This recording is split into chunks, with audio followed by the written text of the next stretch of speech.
proses.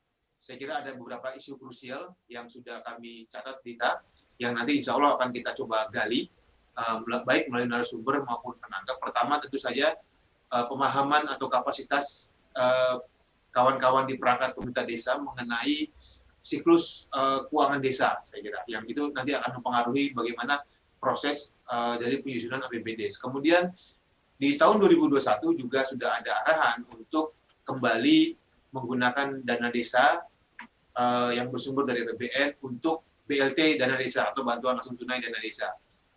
Ini dalam rangka menyikapi pandemi COVID-19 yang belum berlalu. Nah, isu-isu krusial yang akan kita bahas selanjutnya tentu saja terkait soal tumpang tindih regulasi. Ini yang saya kira sejak penyusunan APBD di tahun-tahun sebelumnya sampai saat ini juga kerap menjadi kendala bagi kawan-kawan di perangkat dalam proses penyusunan APBD, termasuk untuk APBD 2021. Memang sudah ada Permendes nomor 13 tahun 2020 itu tentang prioritas penggunaan dana desa 2021 yang telah dalam tanda kutip ya diarahkan untuk menggunakan dana desa untuk percepatan tujuan pembangunan berkelanjutan atau SDGs desa. Nah, isu krusial berikutnya yang nanti juga mungkin akan muncul, akan dibahas oleh Bapak Ibu sekalian terkait soal pembinaan dan pengawasan dalam penyusunan APBD 2021. Saya kira ini ada mekanisme pembinaan dan pengawasan secara berjenjang, baik yang dilakukan oleh pemerintah kabupaten, pemerintah kecamatan, pemerintah provinsi, dan tentu saja pemerintah pusat dalam hal melakukan pembinaan dan pengawasan untuk bagaimana menyiapkan APBD 2021 agar ini bisa transparan dan tepat sasaran tentu saja. Dan yang terakhir ini isu kita bersama, isu krusial kita bersama yang terkait soal bagaimana kemudian peningkatan kapasitas dari perangkat desa dalam penyusunan APBD yang saat ini sedang berlangsung. Saya yakin di beberapa desa hampir semua saat ini sedang dalam proses penyusunan APBD 2021. Mungkin itu sedikit pengantar saya, Bapak Ibu sekalian, yang bisa saya sampaikan di forum ini. Saya melihat sudah ada beberapa rekan-rekan yang hadir dari Sabang sampai Merauke, ada dari Ambon ada Pak Ketua Bapeda, ada rekan kami bahkan yang hadir dari Singapura menyimak kegiatan ini. Terima kasih Mas Hari Triyono yang sudah menyempatkan waktunya. Kemudian ada senator dari daerah pemilihan Provinsi Bangka Belitung, anggota DPD RI Pak Huda Nirani, ada Pak Camat juga yang sudah hadir, ada Pak Kadis dari Kabupaten Tangerang, itu yang bisa kami dan semua rekan-rekan yang sudah hadir yang tidak bisa saya sebutkan satu persatu, terutama yang sedang menyaksikan live streaming di saluran YouTube TV Desa.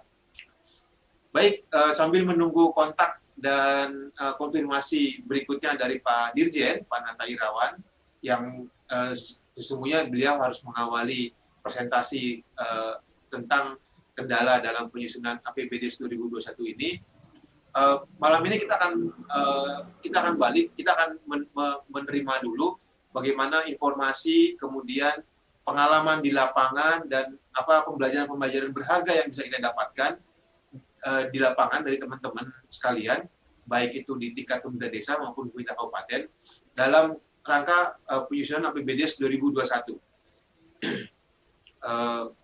Baik nanti Mas Widi, Mas Agung maupun Mbak Ida mungkin bisa menyampaikan lebih awal.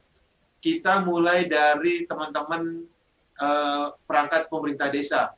Pak Agung nih, Pak Agung Sekjen Dewan Pembinaan Pusat Abdesi yang juga kepala desa aktif, nanti kemudian akan diteruskan oleh Mas Widi Hartono selaku Ketua Umum DPN PPDI yang juga kepala desa aktif. Selamat malam Mas Agung. Assalamualaikum Mas Agung. Waalaikumsalam. Ya, bisa Mas? dengar? Bisa Mas. Alhamdulillah. Ya. Alhamdulillah sehat. Ya, halo. Ya, baik Mas Agung bisa langsung sambil menunggu, mohon maaf sambil menunggu Pak Dirjen, jadi kita balik diskusinya. kita akan coba dengarkan dulu dari pemikiran dari temuan lapangan misalnya atau pengalaman dan informasi pelajaran-pelajaran berharga yang sudah didapat dari proses penyusunan APBDes 2021 ini. Kami akan mulai dari Mas Agung. Silakan Mas. Terima kasih Mas Iwan. Assalamualaikum warahmatullahi wabarakatuh. Yang terhormat Pak Dirjen, mungkin dalam hal ini beliau masih ada acara untuk kita tunggu kehadirannya di ruang Zoom meeting ini. Mas Iwan dan semua kru TV Desa, serta semua rekan-rekan penanggap, Mas Widi, dan ada pendamping desa maupun dari Fitra, maupun dari Bu Bupati, Bagi Suti, dan semua yang menyimak di TV Desa saat ini. Sesuai dengan tema, isu krusial saat ini tentang penyusunan APBDes. Bahwa di penyelenggaraan 2020, di terakhir ini kita desa-desa seluruh Indonesia menggenjot untuk percepatan APBDes. Bagaimana proses perjalanan penyusunan APBDes itu sendiri sudah diatur dalam regulasi, diawali dengan sering kami sampaikan, yaitu APBDes sendiri pencerminan dan pengaktualisasian dari sebuah visi misi kepala desa waktu mencalonkan diri. Kemudian di breakdown di dalam RPJM desa, Rencana Pembangunan Menengah Desa. Setelah itu baru disusunlah untuk pelaksanaan di dalam APBDes yang dilalui dengan musyawarah dusun, kemudian ada galian gagasan di tingkat masyarakat, kemudian dimusyawarahkan di dalam musyawarah desa, dan baru saat ini teman-teman sedang menetapkan RAPBDes pelaksanaan tahun 2021. Di tengah kondisi pandemik ini, Mas, tidak ada barang yang tidak susah. Memang semua susah, semua serba ketat, dan semua serba terbatas. Sehingga kalau kita bicara kesulitan, barangkali sangat banyak hal-hal kesulitan yang dijumpai oleh teman-teman kepala desa maupun perangkat desa serta teman-teman pelaku yang ada di tingkat desa. Kami hanya mencuplik mungkin beberapa terkait dengan kesulitan-kesulitan. Yang pertama, kebetulan kami abdesi kemarin habis melaksanakan Rakernas, sehingga juga kami meminta input-input dari daerah seluruh Indonesia, mungkin apa kendala kesulitan isu-isu desa saat ini di saat musim pandemi. Nah, untuk itu mungkin sekilas kami sampaikan. Yang pertama, di dalam penyusunan APBDes tahun ini, kita memang ada hal baru di dalam penentuan prioritas penggunaan dana desa. Kita bicara dana desa dulu. Karena dengan munculnya Peraturan Menteri Desa Nomor 13 2020 terkait dengan prioritas penggunaan dana desa, yang barangkali di edisi Kades Iwan, Mas Iwan kemarin sudah kita angkat bersama tentang SDGs. Nah, ini hal yang baru, sehingga ini juga barangkali menjadi satu hal yang belum familiar di tingkat desa. Nah, kemudian yang kedua, kegiatan-kegiatan yang ada di prioritas itu rata-rata masih jauh dengan RPJM yang dibuat oleh teman-teman di saat menjabarkan visi misi itu. Contoh, kegiatan fisik di situ masih sangat kecil sekali tahun 2021. Toh itu adalah kegiatan fisik yang sifatnya PKTD, padat karya tunai desa, di mana di situ dibatasi minimal untuk tenaga kerja 50% HOK-nya. Harian upah untuk tenaga kerjanya itu 50% dari nilai anggaran kegiatan. Sehingga sekali lagi ini juga menyulitkan bagi kami di dalam menentukan satu kegiatan yang bisa menyerap 50% dari pagu anggaran yang kita rencanakan.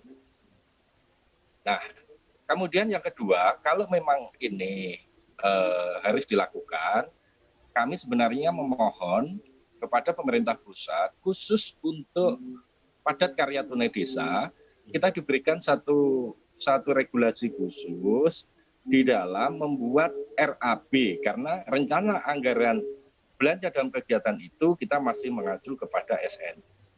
Kalau SNI, tenaga kerjanya jelas di situ terukur dan terhitung secara profesional, dihitung dengan tenaga yang betul-betul profesional, bukan tenaga yang unskill atau tenaga-tenaga yang sekiranya memang kita buat untuk menolong atau membantu warga yang memang bukan punya skill tetapi dia bisa bekerja. Nah, ini mestinya harus ada peraturan khusus, apakah itu permen, instruksi menteri atau bagaimana, sehingga di desa nanti tidak khawatir di saat menentukan untuk tenaga kerja HUK ini dengan swakelola dan swadaya ini nilainya lebih tinggi. Kemudian yang kedua adalah terkait dengan RPJM, kembali lagi. RPJM di saat menuangkan SDGs ini, begitu ini tidak ada dan ini harus menjadi prioritas, maka mestinya ada perubahan RPJMDes kembali.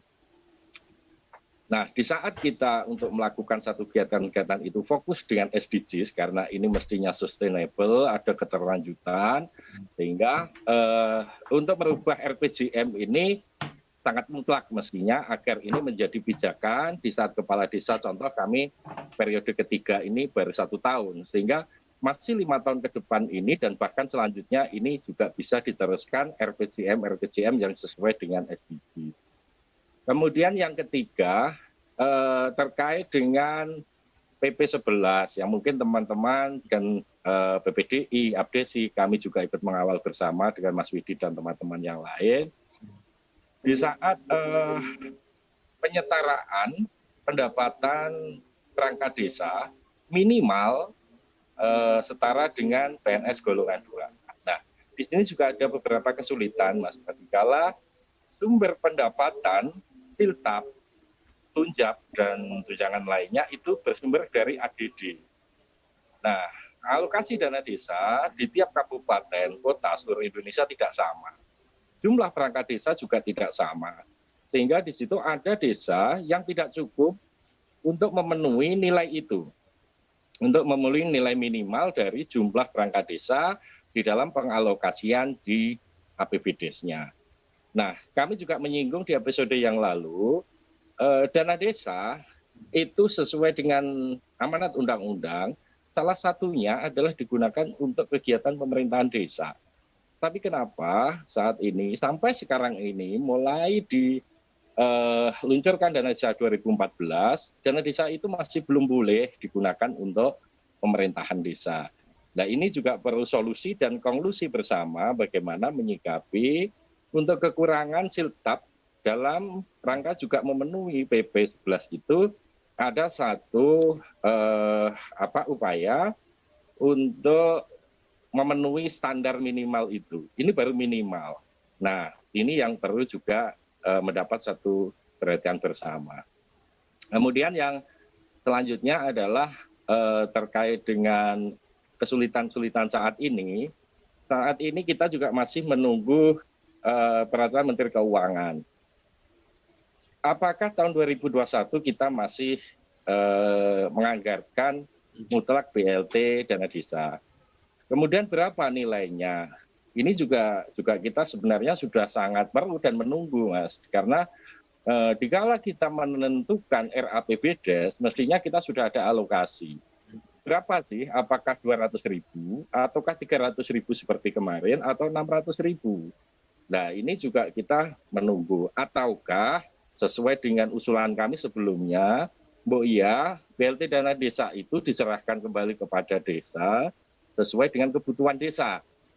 Artinya apa? Kalau memang efektivitas dalam satu desa itu memang ini paling efektif, bantuan berupa BLT ini mungkin bisa dianggarkan atau dilakukan.